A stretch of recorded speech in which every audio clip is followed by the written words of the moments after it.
Hello friends, स्वागत है आप सभी का आपके अपने करियर गेन चैनल पर, जहां पर हम आपके लिए लाते हैं कुछ ऐसी नॉलेज जो आपके आने वाले सभी कंपटीशन एग्ज़ामों में आपके लिए बहुत ही यूज़फुल होने वाली है।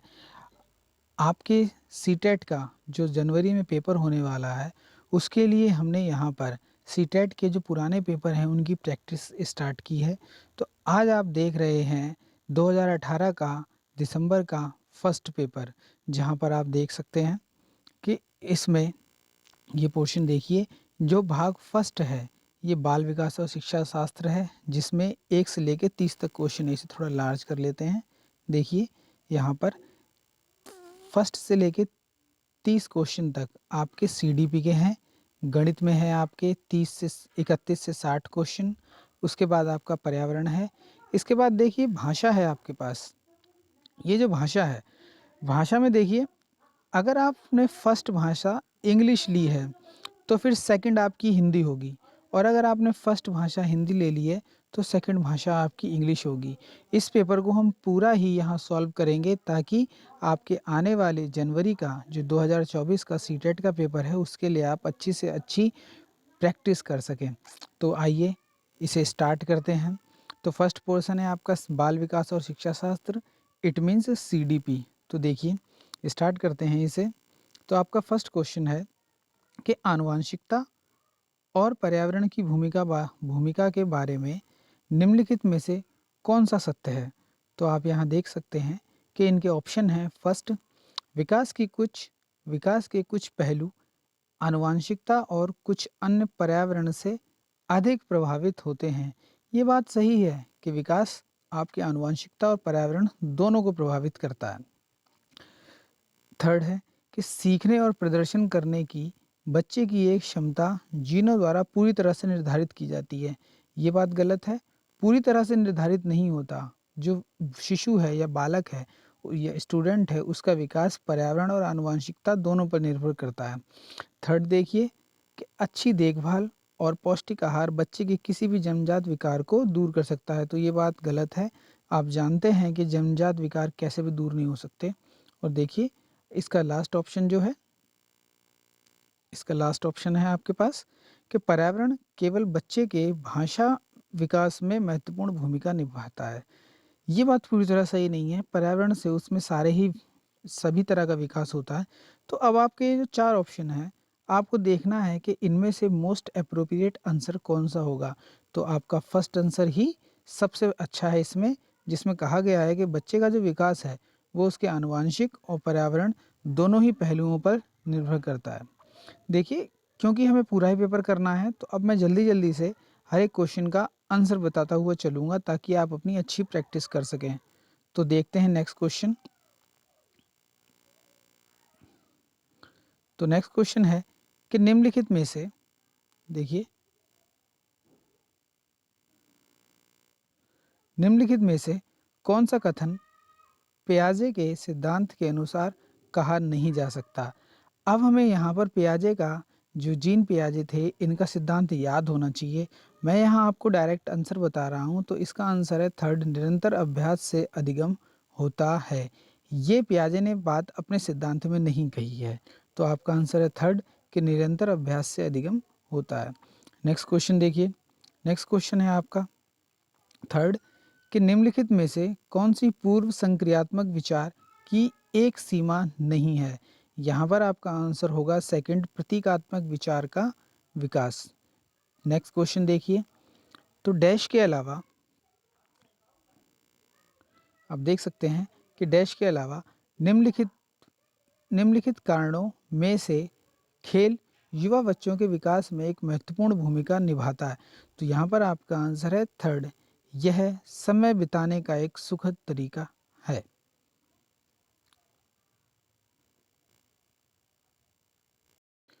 क्वेश्चन से आपको समझ में आ रहा होगा कि यहाँ पूछा गया है के अलावा, यानी जो जो इसमें सभी ऑप्शंस में गलत है।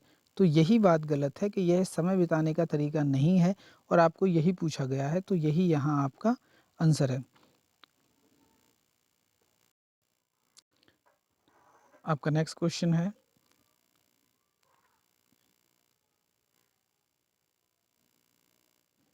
निम्नलिखित में से कौन सा विकल्प प्रगतिशील शिक्षा का सबसे अच्छा वर्णन करता है?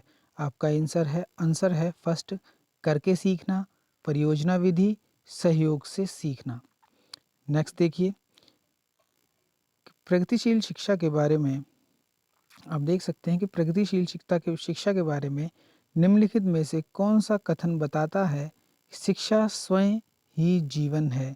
तो आपको देखना है कि कौन सा कथन है जहाँ पर आपको ये बताएगा कि शिक्षा स्वयं ही जीवन है। तो देखिए, यहाँ आपका आंसर है थर्ड, स्कूलों में शिक्षा सामाजिक और प्राकृतिक दुनिया को प्रतिबिंबित करे।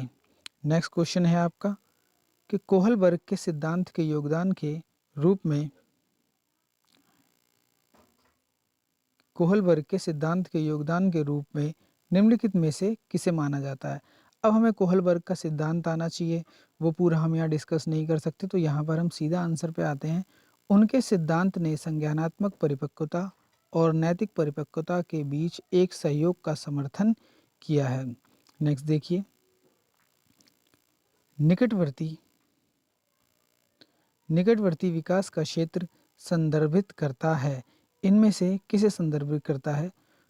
तो आपके इस क्वेश्चन का आंसर है थर्ड, एक संदर्भ को जिसमें बच्चे सहयोग के सही स्तर के साथ कोई कार्य लगभग स्वयं कर सकते हैं।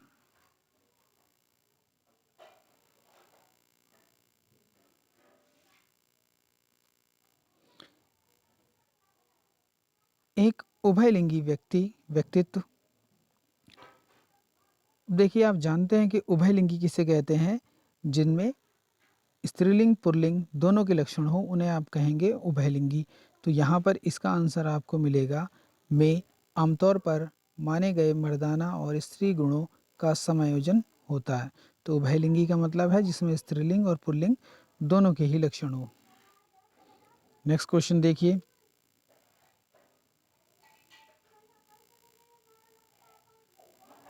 कि बच्चे डैश को छोड़कर अन्य सभी के द्वारा लिंग भूमिकाएं ग्रहण करते हैं।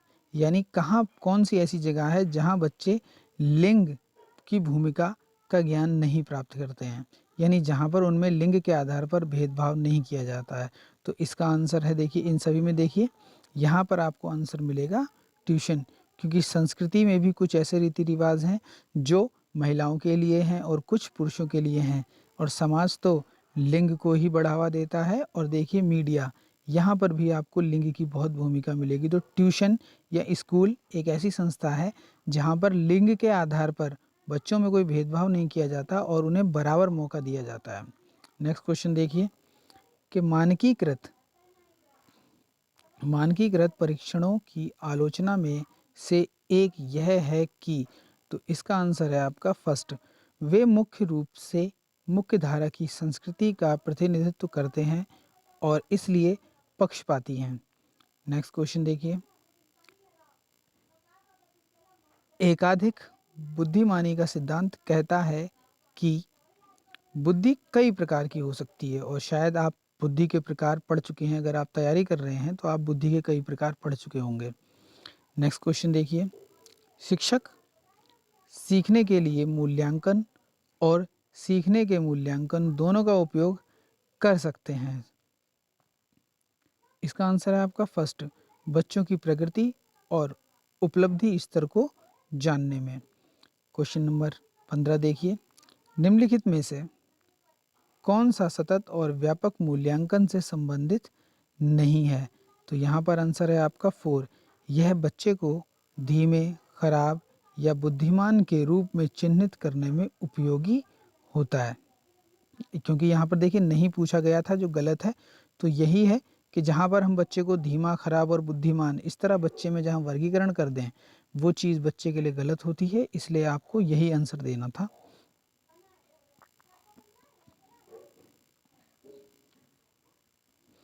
बच्चे में प्रतिभाशालिता डैश के कारण हो सकती है। तो यहाँ देखिए, आनुवांशिकता और वातावरण के बीच एक अंतर क्रिया। हमने अभी थोड़ी देर पहले ये देखा था कि बच्चे का जो विकास है आनुवांशिक और पर्यावरण दोनों पर निर्भर कर रहा था, तो उसमें प्रतिभा भी इन दोनों ही कारकों पर निर्भर करती है, तो आपका आंसर है फर्स्ट। नेक्स्ट क्वेश्चन देखिए कि सामाजिक आर्थिक रूप से वंचित पृष्ठभूमि से आने वाले बच्चों को कक्षा के माहौल की आवश्यकता होती है। यानी ऐसे स्टूडेंट जो आर्थिक सामाजिक रूप से वंचित पृष्ठभूमि से आते हैं, यानी जिनका बैकग्राउंड खराब रहा है, तो उन्हें कक्षा में किस तरह के माहौल की आवश्यकता है। तो हमें याद होना चाहिए कि कक्षा का माहौल ऐसा हो जहाँ पर किसी के साथ कोई भेदभाव न किया जाता हो।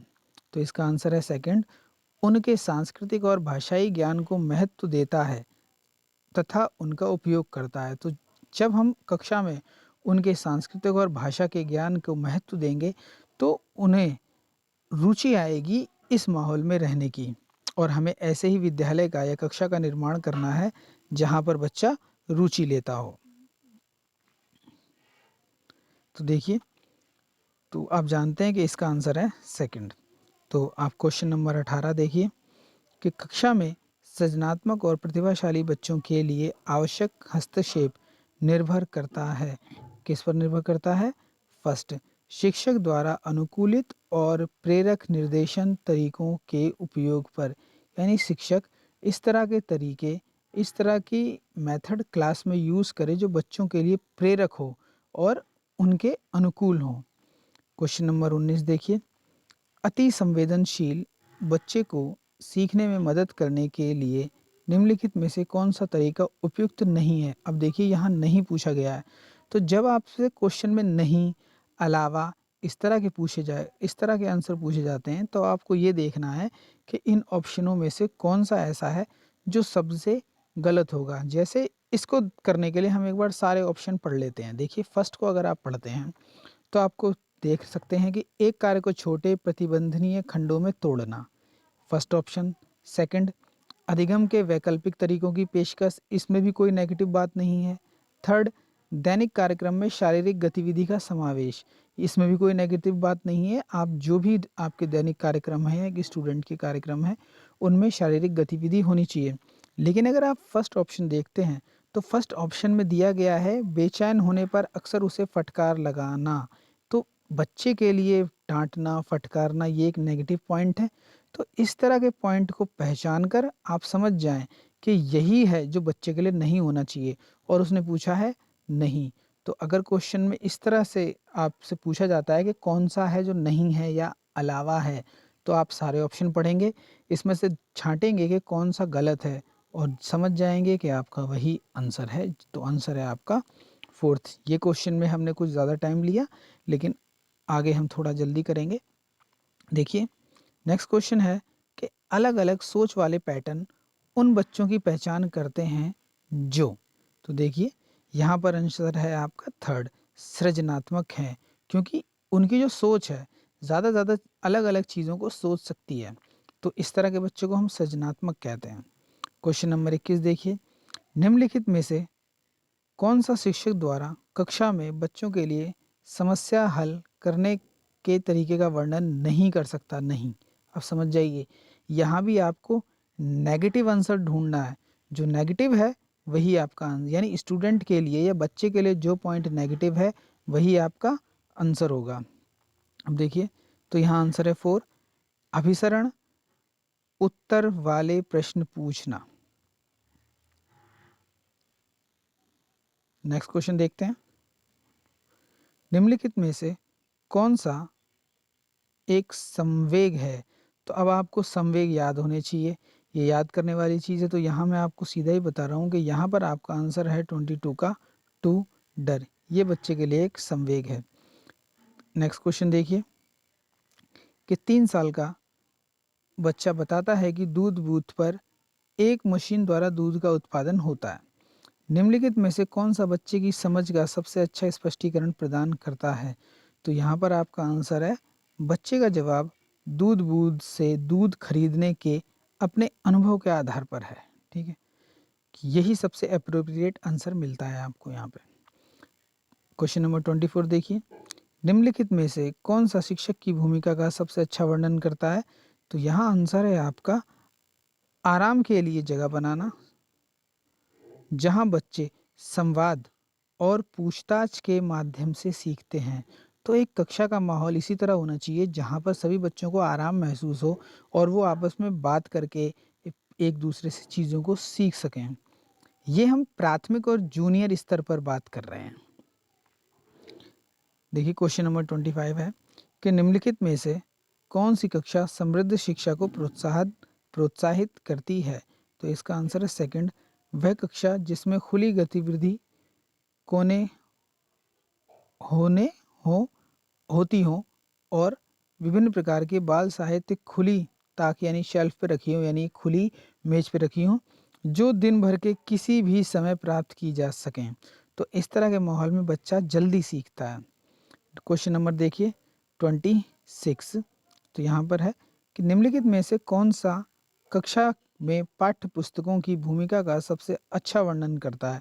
तो यहाँ पर आंसर है आपका फर्स्ट, वे कक्षा में उपलब्ध संसाधन और संदर्भ सामग्री में से एक हैं। तो पुस्तक एक सामग्री और संसाधन ही है। नेक्स्ट क्वेश्चन देखिए कि राष्ट्र पाठ्य चर्चा फ्रेमवर्क 2005 ने अपनी समझ डैश से प्राप्त की है। तो कहाँ से प्राप्त की है उन्होंने? रचनावाद से। तो ये आपको क्वेश्चन याद कर लेना चाहिए क्योंकि ये फैक्ट पर बेस्ड है। तो इस तरह के अगर कोई क्वेश्चन हो तो वो आपको याद ही कर लेने हैं। तो अगर आप नोट्स बना रहे हैं तो इस क्वेश्चन को अभी नोट कर लीजिए कि राष्ट्रीय पाठ्य चर्चा फ्रेमवर्क 2005 ने अपनी समझ कहाँ से प्राप्त की? रचनावाद से। अब देखिए क्वेश्चन नंबर 28, कक्षा में बच्चों को प्रेरित प्रेरित समझा जा सकता है यदि? तो यहाँ पर आंसर है आपका फोर्थ, वे शिक्षक से स्पष्टीकरण प्राप्त करने के लिए प्रश्न पूछते हैं।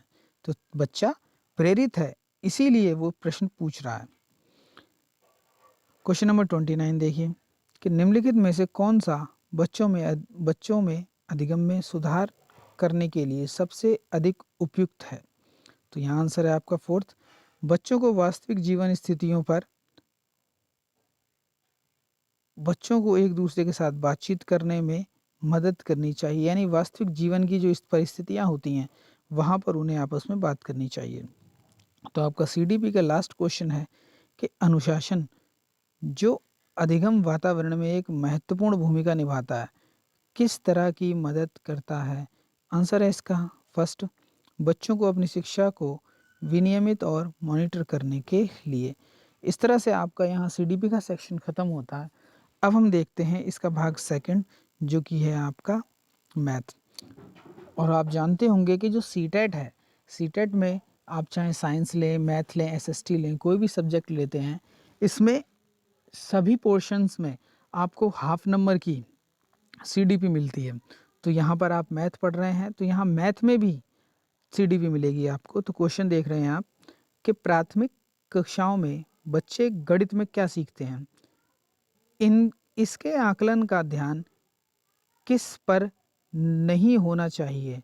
अब नहीं है इसका मतलब नेगेटिव पूछा गया है आपसे। तो अब देखिए कि इसमें नेगेटिव क्या है? तो यहाँ पर है गणित की समस्याओं का जवाब देने में सटीकता। ये बच्चे का यही नहीं होना चाहिए। तो बच्चे में भाषा का विकास भी हो, गणित को समझना हो, तर्क का कौशल का विकास हो। आंसर सभी सही हैं लेकिन अब देखिए कि जल्दी क्या का मतलब मोस्ट अप्रोप्रिएट क्या वहाँ ना हो। तो यहाँ पर क्या है कि हम सिर्फ इसी पर जोर नहीं देंगे कि बच्चा जवाब सटीक दे क्योंकि बच्चा सीखता है तो गलतियां भी करता है। ये बात याद रखनी है कि बच्चा जब सीख रहा है तो वहाँ वो गलतियां करेगा। नेक्स्ट क्वेश्चन देखिए, प्रारंभिक कक्षाओं में से एक गणितीय अवधारणा के विकास में निम्नलिखित निर्देशों का अनुक्रम किस प्रकार किया जाना चाहिए? तो यहाँ हम सीधे आंसर पे आ रहे हैं। तो यहाँ पर है आपका सेकंड यानी सबसे पहले थर्ड जो टीचर अनुभव प्रदान करना यानी जो टीचर है, अध्यापक है, बच्चों को अपना अनुभव देगा कि बेटा ऐसे ये काम किया जाता है। तो इस सबसे पहले अनुभव प्रदान करना। इसके बाद है भाषा के माध्यम से समझना यानी इसके बाद है फोर्थ। तो ये है फर्स्ट, ये है सेकंड। इसके बाद है चित्र बनाना और एट द लास्ट में आता है प्रतीकात्मक प्रतिनिधित्व का उपयोग करना। आगे चलते हैं। देखिए क्वेश्चन नंबर 33, एक बच्चे ने नीचे दिखाए अनुसार दो संख्याएं घटाई तो 83 को घटाने 83 से 27 उसने माइनस किया और उसका आया है 64। तो निम्नलिखित में से कौन सा कथन बच्चे के घटाव सीखने का बोध कराता है? तो देखिए यहाँ पर आंसर है आपका फर्स्ट, बच्चे के घटाव की प्रक्रिया में स्थानीय मान के बारे में गलत धारणा है। यानी अब आपको यहाँ स्थानीय मान पता होना चाहिए।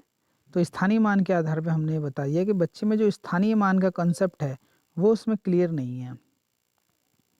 नेक्स्ट क्वेश्चन देखिए, अधिगम और आकलन। अधिगम और आकलन के चक्र के निम्नलिखित चरणों को क्रम से व्यवस्थित कीजिए। तो यहाँ पर इन्हें क्रम से व्यवस्थित करना है। यहाँ आपका आंसर है फर्स्ट, यानी सबसे पहले हम क्या करेंगे, शिक्षण, अधिगम और आकलन की योजना बनाना और उसका संगठन करेंगे।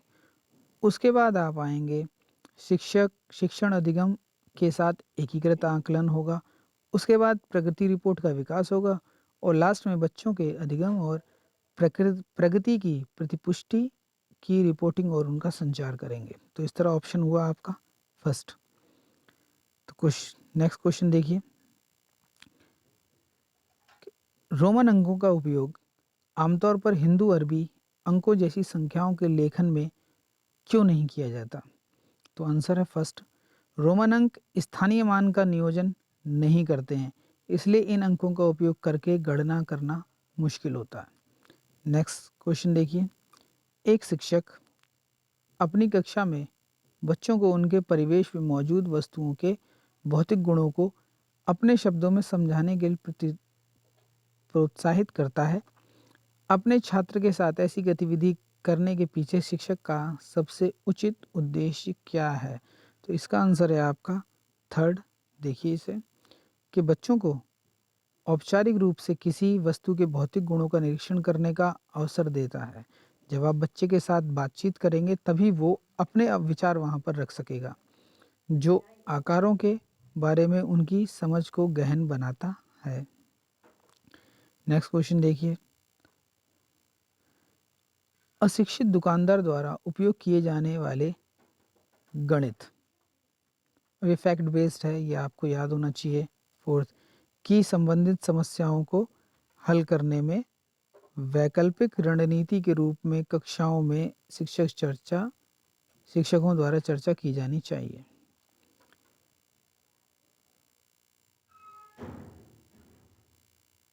नेक्स्ट क्वेश्चन देखिए, एक शिक्षक को गणित कक्षा में बच्चों में एक विषम समूह को कैसे संभालना चाहिए? तो इसका आंसर है आपका अलग अलग क्षमताओं वाले बच्चों को एक साथ समूहित रखकर, ताकि वे एक दूसरे से सीख सकें। नेक्स्ट क्वेश्चन 39, कि गणित में सीखने के प्रतिफल इसलिए विकसित किए गए हैं ताकि बच्चों द्वारा हासिल की जाने वाली कक्षावार दक्षता और कौशल को परिभाषित किया जाए। क्वेश्चन नंबर 40 देखिए, कि निम्नलिखित में से कक्षा में हो रहा कौन सा कार्य एक गतिविधि है? तो इसका आंसर है फोर्थ, बच्चों का अन्वेषण में लगना।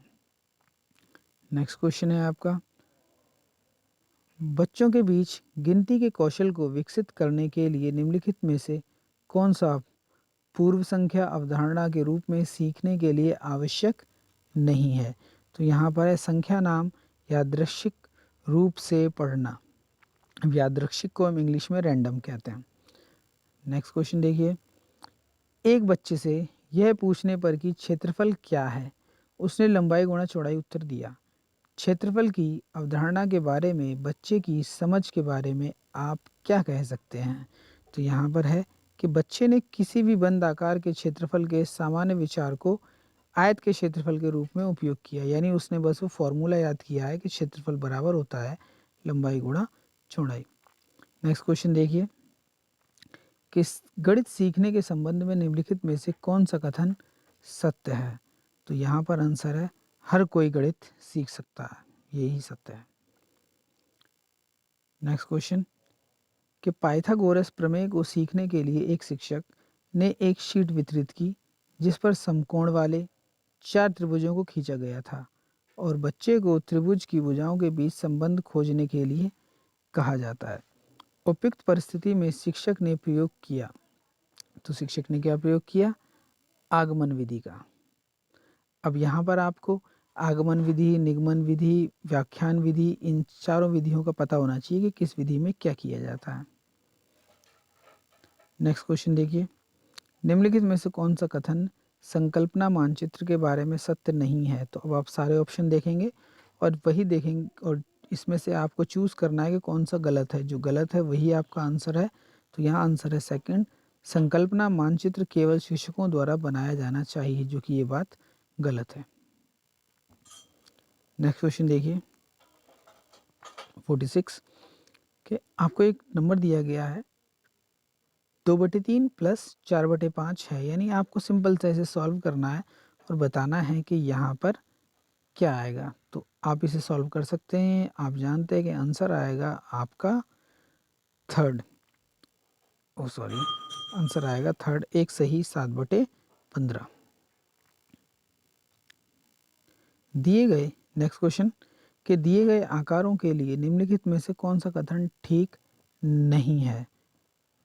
तो यहाँ पर इनमें से एक समांतर चतुर्भुज नहीं है, यही बात गलत है कि इनमें कोई समांतर चतुर्भुज नहीं है। आप जानते हैं कि ये समांतर चतुर्भुज है। नेक्स्ट क्वेश्चन, निम्नलिखित में से कौन सा 11,1111 संख्या का प्रतिनिधित्व करता है? तो ये सिंपल सा क्वेश्चन है। आप जानते हैं कि इसका आंसर है, आप प्रतिनिधित्व करता है, इसका आंसर है आपका 48 का सेकंड। क्वेश्चन नंबर 49 कि बिंदु ए और बिंदु बी नीचे दिखाई गई नंबर रेखा पर संख्याओं का प्रतिनिधित्व करते हैं, और ये रहे वो संख्याएं और वो संख्या पद्धति। बिंदु ए और बी के बीच की दूरी है, तो आपको ए से बी के बीच की दूरी बतानी है। तो अगर आपको संख्या पद्धति आती है तो आप बता सकते हैं कि यहाँ पर आपका आंसर है 22,000 इकाइयाँ। आप इसे अच्छी तरह देखिए और यहाँ देख के आप बता सकते हैं कि आंसर क्या है आपका, फोर्थ इसका आंसर है। नेक्स्ट क्वेश्चन देखिए, 3 सही 1/4 केजी चीनी से 1/16 केजी चीनी के कितने पैकेट बनाए जा सकते हैं? तो सिंपल सा है कि आपको इस डिजिट में इस डिजिट से डिवाइड कर देना है, या तो यहाँ पर जब आप करते हैं आपको आंसर मिलता है 52। नेक्स्ट क्वेश्चन, हरीश ने 18:40 पर अपनी यात्रा शुरू की और 22:20 पर समाप्त की। यात्रा पूरा करने में उसने कितना समय लिया है? तो यहाँ पर आप इसे माइनस कर लेंगे और अगर माइनस करते हैं तो आपका आंसर आएगा 3 घंटे 40 मिनट। नेक्स्ट क्वेश्चन देखिए कि 200 ml और 300 ml माप वाले बर्तनों का उपयोग 2000 ml आयतन की एक बाल्टी भरनी है। इसका उपयोग यानी आपके पास दो बर्तन हैं जिसकी माप है 200 ml और 300 ml।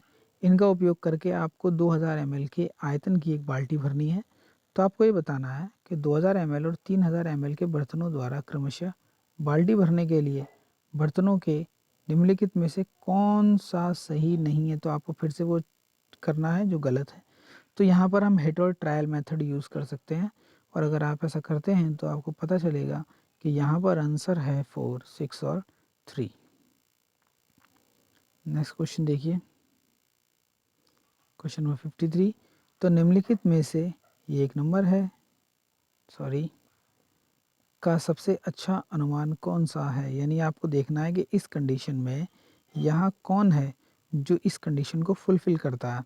तो जब आप इसे सॉल्व करेंगे आपको पता चलेगा कि 7 × 4/9 ऐसा है जो इसे फुलफिल कर लेगा। क्वेश्चन नंबर 54 देखिए कि एक ग्रिड में एक छोटा वर्ग 4 वर्ग इकाइयों का है, तो ग्रिड पर बनाए गए आयतन का परिमाप क्या होगा? तो आपको आयतन का परिमाप बताना है। तो यहाँ पर अगर आप इसे कैलकुलेट करेंगे तो आपका आएगा 24 इकाइयाँ।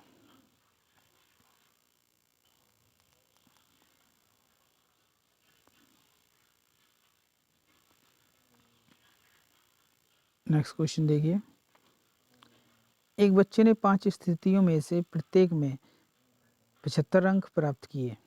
5 विषयों में से प्रत्येक में 75 अंक प्राप्त किए। बच्चे द्वारा प्राप्त अंकों की माध्यिका क्या है? तो आपको अगर माध्यिका निकालनी आती है तो आप यहाँ बता सकते हैं कि माध्यिका क्या है, 75 ही है, क्योंकि उसके 5 विषय थे, पाँचों में उसने 75 ही प्राप्त किए हैं। तो आप 75 75 5 टाइम करके इसे 5 से डिवाइड करेंगे, आपका वही 75 ही आएगा। नेक्स्ट क्वेश्चन, कि दिए गए ठोस को निम्न में से किसको मोड़कर बनाया जा सकता है? 56 है, इसका आंसर है आपका सेकंड, इसे मोड़कर आप इसे बना सकते हैं। नेक्स्ट देखिए, इसे हम पाई चार्ट, इस तरह जो सर्कुलर स्ट्रक्चर है इसे हम पाई चार्ट कहते हैं। यहाँ पर यदि निम्नांकित पाई चार्ट में लाल भाग 40 है तो सफ़ेद भाग क्या है? देखिए यहाँ रंग दिखा दिए गए हैं। तो यहाँ पूछा गया है कि लाल भाग अगर 40 है तो सफ़ेद भाग क्या है? तो यहाँ पर अगर आप इसे कैलकुलेट करेंगे तो आपका आंसर आएगा 10।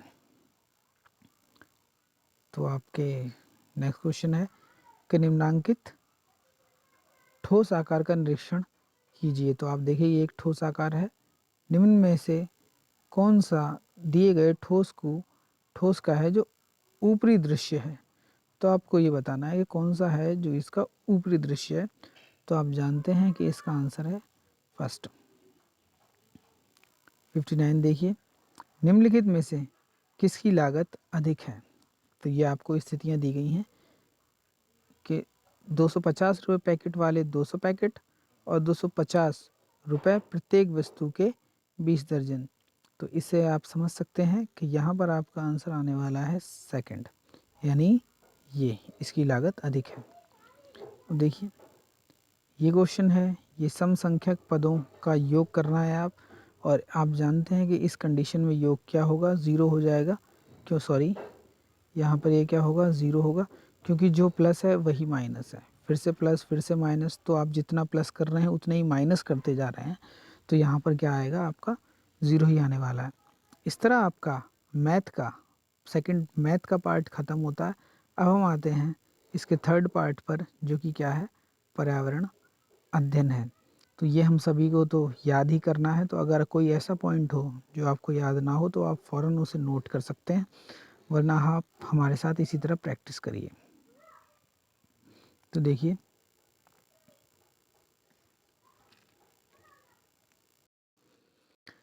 सिक्स 61 क्वेश्चन है आपका, भारत में बिहार के सापेक्ष जम्मू कश्मीर और गोवा की स्थिति क्या है? तो भारत में बिहार के सापेक्ष आपको जम्मू कश्मीर और गोवा की स्थिति बतानी है। तो यहाँ पर इसकी स्थिति है उत्तर पश्चिम और दक्षिण पश्चिम में। नेक्स्ट क्वेश्चन, कि वाष्पीकरण की प्रक्रिया निम्नलिखित में से किस स्थिति में सबसे धीमी होगी? तो सतह क्षेत्र और तापमान दोनों में कमी से। नेक्स्ट क्वेश्चन, स्थानों, दूरियों और दिशाओं की सापेक्ष स्थिति को समझने की क्षमता है। तो ये क्या है, चित्रण कौशल है। नेक्स्ट क्वेश्चन देखिए, किस राष्ट्रीय पाठ्य चर्चा फ्रेमवर्क एनसीएफ ने प्राथमिक स्तर पर एकीकृत पाठ्य चर्चा क्षेत्र के रूप में पढ़ाए जाने के लिए पर्यावरण अध्ययन की सिफारिश की है? तो ये एक फैक्ट है और आपको इसे याद कर लेना चाहिए। ये है एनसीएफ 1975, याद करेंगे कि इसका आंसर है एनसीएफ 1975। नेक्स्ट देखिए, भारत में किस क्षेत्र में स्थानांतरित खेती करने का रिवाज है? तो ये है आपके उत्तर पूर्वी क्षेत्र में। नेक्स्ट क्वेश्चन, नदी बांधों के सॉरी नदी बांधों से उत्पन्न जल विद्युत के लिए निम्नलिखित में से कौन सा कथन सत्य नहीं है? तो यह है आपका फर्स्ट, बांध टिकाऊ विकास को प्रोत्साहित करते हैं, ये बात गलत है। नेक्स्ट क्वेश्चन देखिए, कि निम्नलिखित में से कौन सा ग्रीन हाउस गैस या गैसें है? तो इसका आंसर है आपका उपयुक्त सभी, जलवाष्प, मीथेन और CO2, ये सभी क्या हैं, ग्रीन हाउस गैसें हैं। ग्रीन हाउस गैसें, इसका मतलब है कि इन्हीं की वजह से जो अर्थ का टेम्परेचर है वो लगातार बढ़ रहा है। नेक्स्ट क्वेश्चन, कि भारत में ठंडे रेगिस्तान मानसून से प्रभावित नहीं होते? मानसून से प्रभावित क्यों नहीं होते? तो 68 का आंसर है आपका सेकंड, ठंडे रेगिस्तान हिमालय की वृष्टि छाया में होते हैं। नेक्स्ट क्वेश्चन देखिए, ताजमहल के पीले होने के लिए निम्नलिखित में से कौन सा जिम्मेदार है? तो हम जानते हैं कि इसके लिए एसिड रेन जिम्मेदार है और इसका आंसर है सल्फर डाइऑक्साइड, क्योंकि सबसे ज़्यादा H2SO4 ही बनता है और यहाँ H2SO4 को बनाने के लिए SO2 गैस चाहिए। नेक्स्ट क्वेश्चन देखिए, गोलकोंडा किसने बनवाया? तो ये भी फैक्ट है। देखिए क्वेश्चन, गोलकोंडा किसने बनवाया? तो यहाँ पर आंसर है आपका काकतीय राजवंश ने। नेक्स्ट क्वेश्चन, 15 ग्राम ml घनत्व और 3 ml आयतन वाले वस्तु का द्रव्यमान क्या होगा? नेक्स्ट क्वेश्चन है आपका कि 15 ग्राम ml घनत्व और 3 ml आयतन वाले किसी वस्तु का द्रव्यमान क्या होगा? यहाँ हम सभी को याद होना चाहिए कि द्रव्यमान m इज इक्वल होता है आयतन इंटू घनत्व। v यहाँ वॉल्यूम यानी आयतन है और d क्या है? डेंसिटी यानी घनत्व।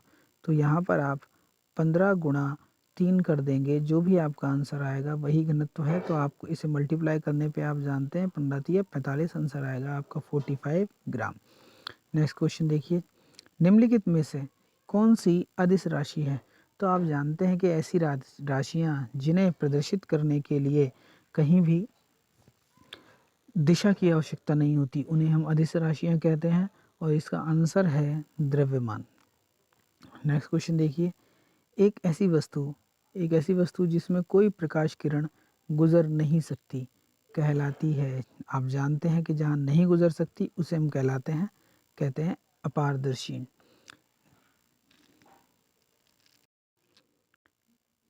नेक्स्ट क्वेश्चन है आपका 74, पृथ्वी की सतह पर किसी वस्तु का भार क्या होगा जिसका द्रव्यमान चंद्रमा की सतह पर 10 केजी है?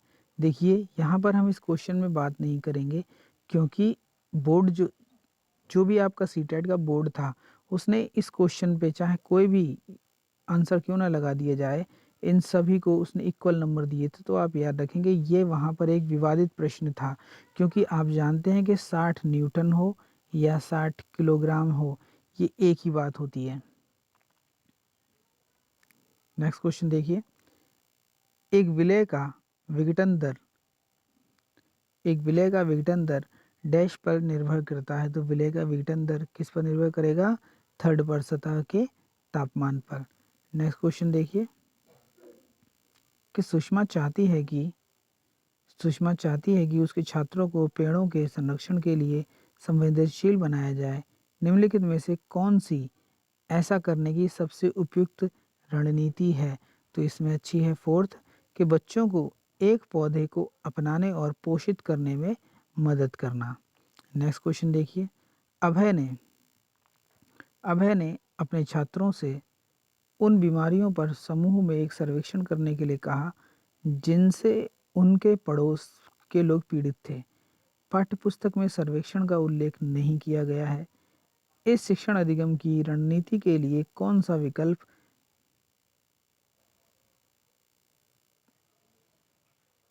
प्रासंगिक नहीं है? देखिए नेगेटिव पॉइंट पूछा गया है, तो आपको इन सब में से देखना है कि नेगेटिव क्या है, और यहाँ पर आपका आंसर है फोर्थ, कि इससे समुदाय को उन बीमारियों को समझने में मदद मिलेगी जिनसे वे पीड़ित थे। तो यही यहाँ क्वेश्चन का आंसर है। क्वेश्चन देखिए नेक्स्ट, आपातकालीन परिस्थितियों के बारे में बात करने के लिए प्रिया ने बच्चों के अनुभव पूछे जब उन्हें कभी आपात स्थिति का सामना करना पड़ा। बच्चों ने आग, बिजली के झटके और सड़क दुर्घटनाओं के साथ अपने अनुभव सुनाए। उन्होंने प्रश्न पूछे, उनकी मौजूदा समझ का आकलन किया और समाचार पत्रों से सड़क सुरक्षा विज्ञापन और संसाधनों का उपयोग करके सुरक्षा पहलुओं पर चर्चा की और क्रमशः आग और बिजली के झटके पर सुरक्षा दिशा निर्देश पर चर्चा के लिए एलपीजी और इलेक्ट्रिक बिल का इस्तेमाल किया। प्रिया द्वारा अपनाया गया उपयुक्त दृष्टिकोण कौन सा है?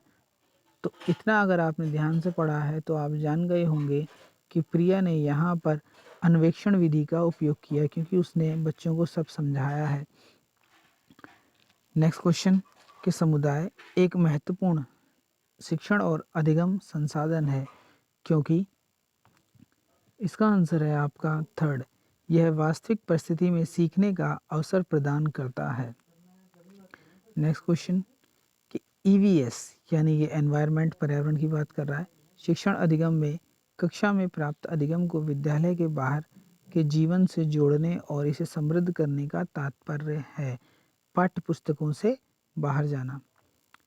नेक्स्ट क्वेश्चन देखिए, कक्षा थर्ड के छात्रों को रमा ने सिखाया कि पिता, माँ और उनके बच्चे एकल परिवार का गठन करते हैं और यदि दादा दादी एवं अन्य रिश्तेदार साथ रहते हैं तो यह विस्तारित परिवार है। आप इस बारे में क्या सोचते हैं? इसका आंसर है आपका शिक्षण अधिगम दृष्टिकोण समावेशी नहीं है।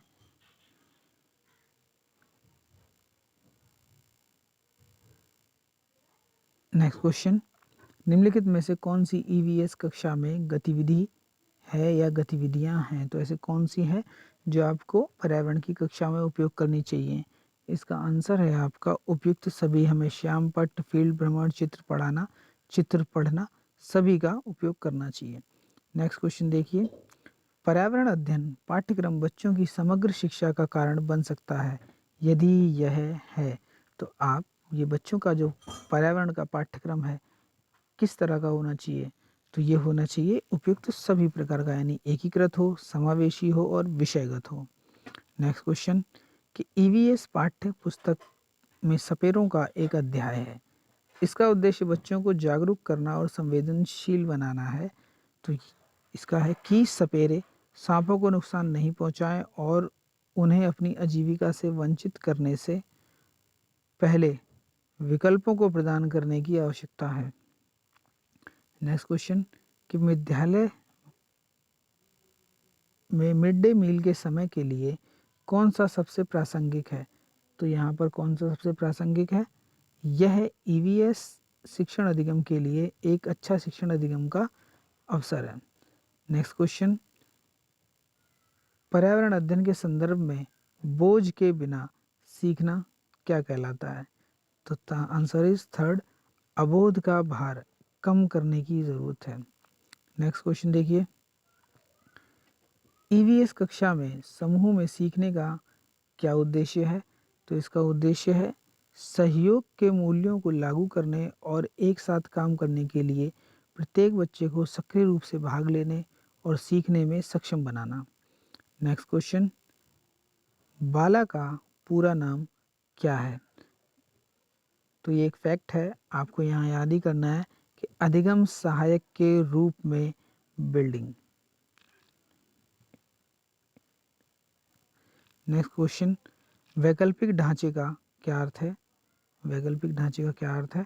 तो इसका आंसर है आपका सेकंड, विचार जो अवधारणाओं के औपचारिक रूप में स्वीकृत स्पष्टीकरण से अलग हैं। तो ईवीएस का लास्ट क्वेश्चन है आपका कि महिलाएं पुरुषों से कमज़ोर हैं, यह क्या है? तो आप समझ गए होंगे कि यह एक गलत बात है, यानी यह एक मिथक है।